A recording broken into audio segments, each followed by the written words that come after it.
डर सबको लगता है। स्कूल ट्रिप, जहां सभी बच्चे हंसी खुशी मौज मस्ती करते हुए जा रहे थे, लेकिन आगे उनके साथ कुछ ऐसा हुआ कि वो स्कूल ट्रिप मौत की ट्रिप में बदल गई। आइए जानते हैं कि आखिर ऐसा क्या हुआ उन बच्चों के साथ।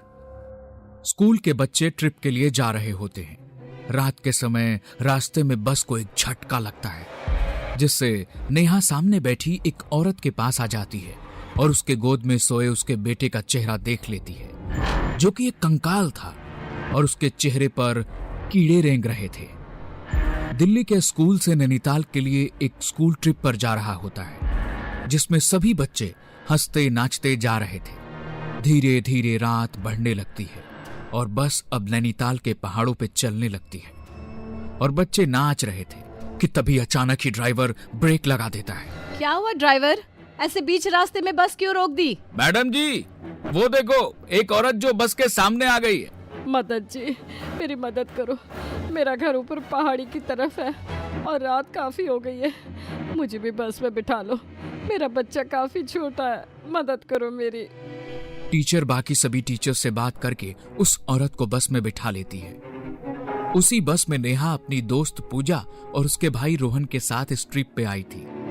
नेहा थोड़ी देर पहले तक नाच और खेल रही थी, लेकिन उस औरत के आते ही उसको कुछ अजीब सा लगने लगता है। लेकिन उस पर ध्यान न देकर नेहा वापस से खेलने कूदने लगती है। तभी बस को एक झटका लगता है, जिससे औरत ने अपने बच्चे को जिस कपड़े से ढका हुआ होता है वो खुल जाता है और नेहा वहीं पास में खड़ी थी, तो वो बच्चे को देखने की इच्छा से औरत के पास जाती है और बच्चे के चेहरे को देखते ही जोरों से चीखने लगती है। क्या हुआ नेहा? मैम, वो बच्चा कंकाल। क्या कहना चाहती हो, क्या हुआ है? नेहा डरते डरते कहती है, मैम वो बच्चा नहीं है, वो कंकाल है। नेहा की बात सुन सभी हैरान हो जाते हैं और उस औरत को देखने लगते हैं।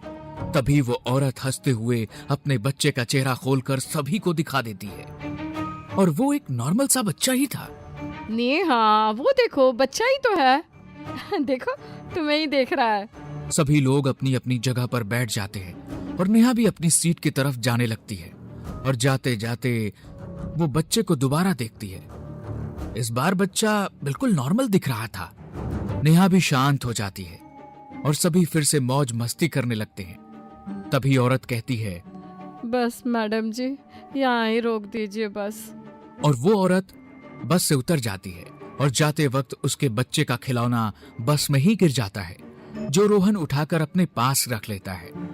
उसके जाने के बाद नेहा जब खिड़की से उस औरत को देखती है तो वो बस के पीछे की तरफ जा रही होती है और तभी अचानक ही औरत अपना सर घुमाकर नेहा को देखने लगती है और एक शैतानी हंसी हंसती है। तभी नेहा अपनी टीचर को देखने को कहती है। तभी वो औरत अपना सिर वापस से घुमाकर नीचे की तरफ को ही जाने लगती है। मैम, मैं सच कह रही हूँ, वो बिना घुमे ही पूरा सर घुमाकर मुझे देख रही थी। नेहा, मुझे लगता है तुम कुछ ज्यादा ही थक गई हो। और इतनी ही देर में बहुत तेज आवाज होती है और बस एक बार फिर रुक जाती है। क्या हुआ? ये कैसी आवाज थी? मैम, वो बस का एक टायर पंचर हो गया है, अब तो ये कल ही ठीक होगा। सभी टीचर्स आपस में बात करते हैं और पास के एक होटल में रुकने को कहते हैं। सभी बच्चे डिनर करके सोने के लिए अपने अपने कमरे में जाने लगते हैं। नेहा, पूजा और पूजा का भाई एक ही रूम में रहने वाले थे, क्योंकि पूजा का भाई काफी छोटा था, इसलिए पूजा उसको अपने साथ ही रखती है। और इस वक्त रोहन के पास वही खिलौना है जो उस औरत के बच्चे का था।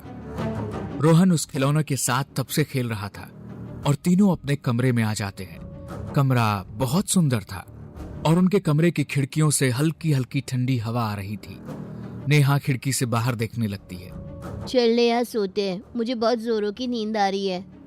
ऐसा कहकर दोनों सोने के लिए लेट जाती हैं, लेकिन रोहन अभी भी उसी खिलौने से खेल रहा होता है और अकेले ही उस खिलौने से बात कर रहा होता है। रोहन, चल सो जा, इस खिलौने को रख दे, कल खेल लेना। रोहन ने जैसे कुछ सुना ही ना हो। इस बात से पूजा चिढ़ जाती है और रोहन के पास जाकर उसका खिलौना उसी खिड़की के बाहर फेंक देती है। रोहन गुस्से में पूजा को देखने लगता है और एकदम से चीखने लग जाता है।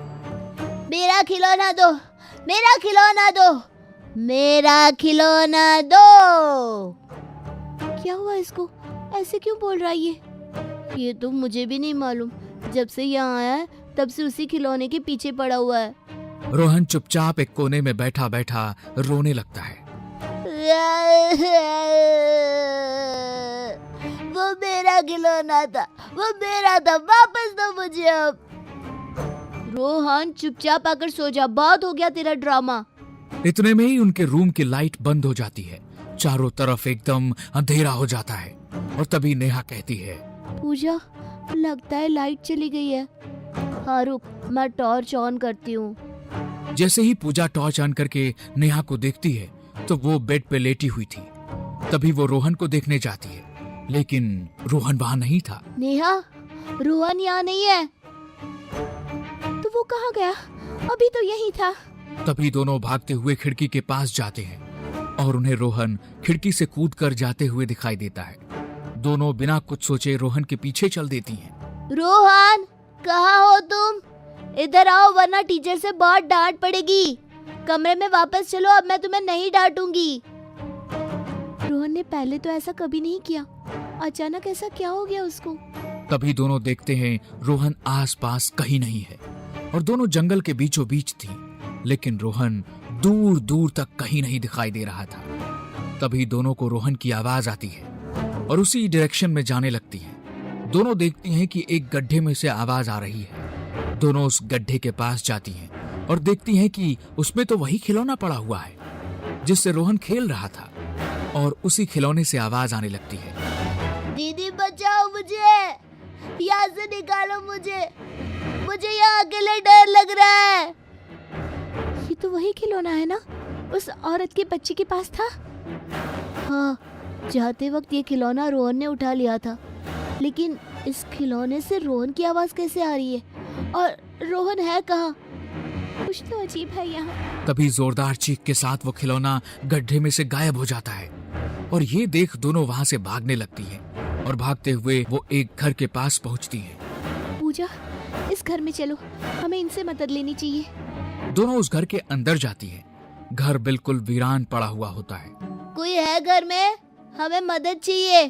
तभी उस घर में से वही औरत निकल कर आती है। क्या मदद चाहिए बच्चों? तुम यहाँ? हाँ, ये मेरा घर है। बोलो क्या चाहिए तुम्हें? मेरा भाई इन जंगलों में कहीं खो गया है, उसको ढूंढने में मदद चाहिए। मैं कहीं नहीं जा सकती, मेरा बच्चा घर पर अकेला है। तभी नेहा की नजर बच्चे के हाथ पे जाती है जिसके पास रोहन जैसा ही एक और खिलौना था। ये देख नेहा उस बच्चे के हाथ से वो खिलौना छीन लेती है। ये तुमने क्या किया? वापस दो जल्दी से, ये मेरे बेटे का है, तुम्हें इसकी सजा जरूर मिलेगी। ये खिलौना तो रोहन के पास भी था। कहाँ है रोहन? क्या किया है तुमने उसके साथ? तभी औरत की गोद में बच्चा रोने लगता है और वो बच्चा रोहन होता है जिसकी आंखें अब लाल लाल हो रखी थी। और ये देख नेहा उस खिलौने को घर के बाहर फेंक देती है। रोहन उल्टा दीवार पे चलते हुए घर से बाहर चला जाता है और वो औरत देखते ही देखते खौफनाक चुड़ैल में बदल जाती है और हवा में उड़ते हुए दोनों के पीछे पड़ जाती है। पूजा और नेहा वहां से भागते भागते घर के बाहर आ जाते हैं जहां उन्हें रोहन भी दिखाई दे जाता है, लेकिन अब वो एक खिलौने में बदल चुका था।